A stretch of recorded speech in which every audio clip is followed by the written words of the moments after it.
नमस्कार दोस्तों, द्वारिका क्लासेस में आप लोग का स्वागत है। आज हम सोलर सिस्टम के बारे में पढ़ेंगे। ठीक, जैसा कि अगली स्लाइड हमारी है, how many planets are there, मतलब हमारे पास कितने ग्रह हैं।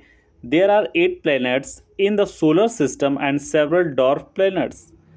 पहला हमारा है मरकरी, दूसरा हमारा है वीनस, तीसरा हमारा है अर्थ, चौथा हमारा है मार्स, पांचवा है यानी जुपिटर, छठा है सैटर्न, सातवां है यूरेनस, आठवां है नेपच्यून।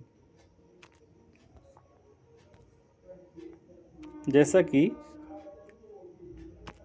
सौरमंडल, इसके 8 ग्रह हैं।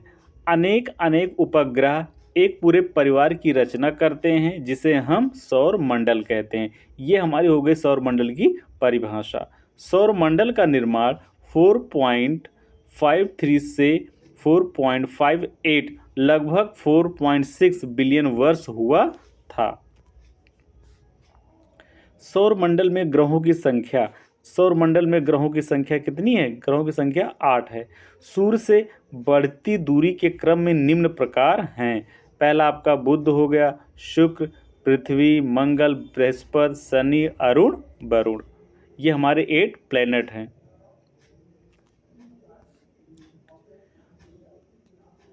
आकार के अनुसार ग्रहों का आरोही क्रम इस प्रकार है: बृहस्पति, शनि, अरुण, वरुण, पृथ्वी, शुक्र, मंगल। सूर्य से दूरी के क्रम, सूर्य से दूरी के अनुसार ग्रहों का आरोही क्रम इस प्रकार है: बुध, शुक्र, पृथ्वी, मंगल, बृहस्पति, शनि, अरुण, वरुण। यानी आकार के अनुसार ग्रहों का आरोही क्रम इस प्रकार है। यानी कि सबसे बड़ा ग्रह बृहस्पति है, उसके बाद शनि है, उसके बाद फिर क्या अरुण है, वरुण है, पृथ्वी है, फिर शुक्र है, फिर मंगल है, उसके बाद लास्ट में क्या आएगा? बुध आएगा। इसका मतलब जो हमारा पृथ्वी है, यानी जिस जिस पर मतलब जिस ग्रह पे हम लोग रहते हैं, वो 5वां सबसे बड़ा ग्रह है। यानी पहला बृहस्पति, दूसरा शनि, तीसरा अरुण, चौथा वरुण, 5वां पृथ्वी। यानी कि आकार, यानी ग्रहों के आकार के अनुसार पृथ्वी हमारा 5वां सबसे बड़ा ग्रह है। और ठीक वैसे सूर्य से अगर दूरी उसकी देखी जाए तो कौन सा है? वो तीसरे नंबर का ग्रह है। वो किस नंबर का है?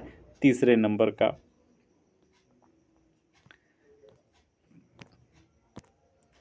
तीसरे नंबर का ग्रह है। जैसा कि आइए इससे संबंधित कुछ प्रश्न करते हैं। पहला प्रश्न हमारा है, निम्नलिखित में से कौन सा सौरमंडल का भाग नहीं है? जैसे क्या है? क्षुद्र ग्रह ये भी है, धूमकेतु ये भी है, ग्रह ये भी है, निहारिका ये सौरमंडल का भाग नहीं है। दूसरा प्रश्न हमारा है, यह किसने सर्वप्रथम प्रतिपादित किया कि सूर्य हमारे सौरमंडल का केंद्र और पृथ्वी उसकी परिक्रमा करता है? पहला ऑप्शन न्यूटन, दूसरा डाल्टन, तीसरा पालिनी, चौथा कॉपरनिकस। ये बहुत ही इंपॉर्टेंट प्रश्न है। देखो एमपीपीसीएस 1995 में पूछा गया था। इसका सही उत्तर हो जाएगा ऑप्शन नंबर डी, ठीक, कॉपरनिकस। तीसरा प्रश्न हमारा है, किसने सर्वप्रथम यह स्थापित किया कि सभी ग्रह सूर्य की परिक्रमा करते हैं? पहला ऑप्शन निकोलस कॉपरनिकस, दूसरा जे केपलर, तीसरा सी गैलीलियो, चौथा डी इमैनुअल कांट। इसका सही उत्तर हो जाएगा option number A, Nicolaus Copernicus. चौथा प्रश्न हमारा है, हमारे सौर परिवार के संदर्भ में निम्नलिखित में से कौन सा कथन सही है? पहला ऑप्शन, हमारे सौर परिवार के सभी ग्रहों में पृथ्वी सघनतम है। दूसरा हमारा है, पृथ्वी के संगठन में मुख्य तत्व सिलिकॉन है। ये भी गलत है। सूर्य में सौर परिवार के द्रव्यमान का 75% अंतर्वृष्ट है। ये भी गलत है। डी यानी सूर्य का विकास पृथ्वी के विकास का 190 गुना है। ये भी गलत है। इसका सही उत्तर हो जाएगा, हमारे सौर परिवार के सभी ग्रहों में पृथ्वी सघनतम है, यानी जिसकी डेंसिटी ज़्यादा है।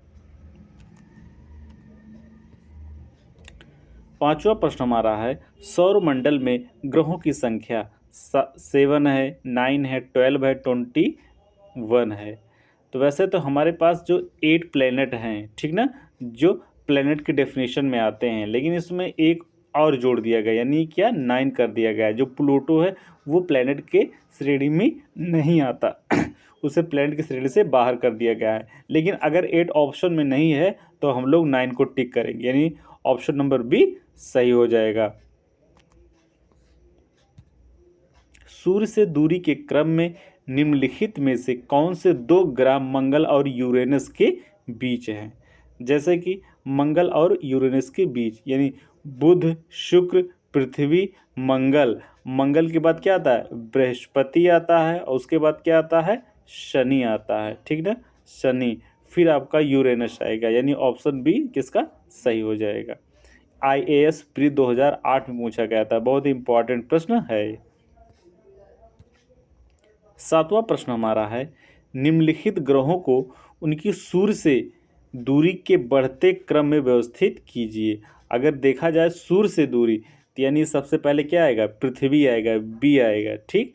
अब बी के बाद क्या आएगा? बृहस्पति आएगा, फिर आपका क्या आएगा? डी यानी यूरेनस आएगा, फिर लास्ट में ए आएगा, यानी BCDA, ठीक।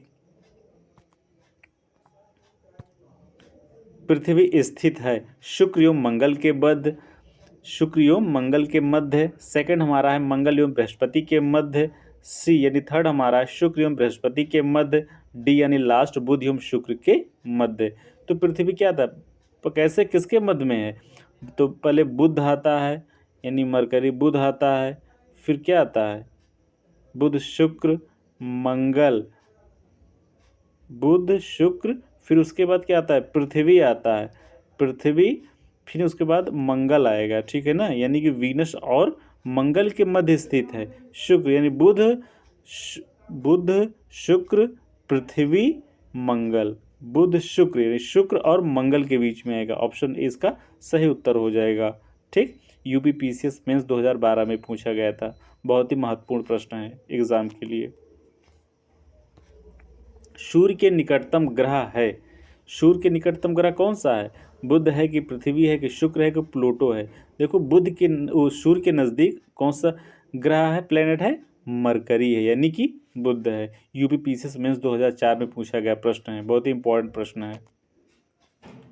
10वां यानी हमारा लास्ट प्रश्न है, ग्रहों के बारे में निम्न में क्या सत्य है? पहला ऑप्शन ए, यह प्रकाशहीन होते हैं, ठीक, किंतु चमकते नहीं हैं। दूसरा हमारा, यह अप्रकाशवान होते हुए भी चमकते हैं, ठीक। सी, यह प्रकाशवान होते हैं किंतु चमकते नहीं हैं। डी, यह प्रकाशवान भी हैं और चमकते भी हैं। किंतु इसका सही उत्तर हो जाएगा यह प्रकाशवान, यानी यह अप्रकाशवान होते हुए भी चमकते हैं। यह प्रकाशहीन होते हैं किंतु चमकते नहीं हैं, इसका सही उत्तर बी हो जाएगा।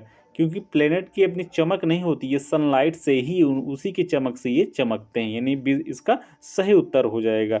UPPCS प्री 1992 में पूछा गया प्रश्न है, एग्जाम की दृष्टि से बहुत ही महत्वपूर्ण प्रश्न है, ठीक। वीडियो देखने के लिए बहुत बहुत धन्यवाद, थैंक यू।